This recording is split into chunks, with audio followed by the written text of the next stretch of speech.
aynı zamanda sevgili hocamız. Partiya Demokratik'e gelen HDP de çarşıveya pevgihinin demokratik da le Enkara'yı çalakiyek de varê salvegera rejima rewşa awarte li darxist. Divê çalakiyê da kesên ku bi biryarnameyên di hukmê qanûnê ve hatibûn durxistin hatin mêvankirin. Li vê derê hevserokê HDP Mîta Sancar li ser rejima awarte rawestiya û ragihand ku hikûmeta AKP dixwaze ku Kerbeleyên nûjen saz bike. Sancar di berdewamiya aqaftina xwe de jî wiha axivî.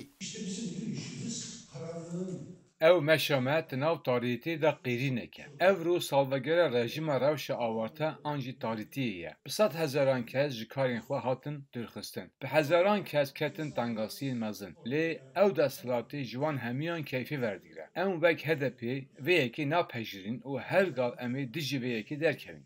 Di vê pevgihînê da beşdarvan jî derketin ser kursî û nêrînên xwe ragihandin. Parlamentera berê ya HDP Leyla Güven jî li vê derê aqaftinek kir. Güven li ser mesela Kurd-sekinê û wiha got.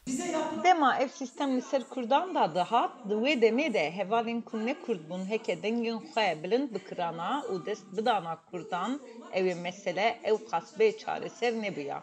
Lê dîsa jî dereng nîne. Pêwîst e ku em dest bidin hev din û di hemû pirsgirêkan de çareseriyê bixwazin.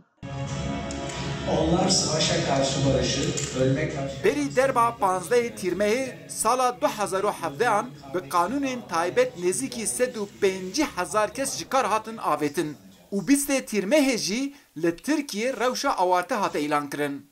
Bandora rewşa awarte hê jî li Tirkiye xwe diyar dike. Eyüp Demir, Dengê Amerîka, Enkere.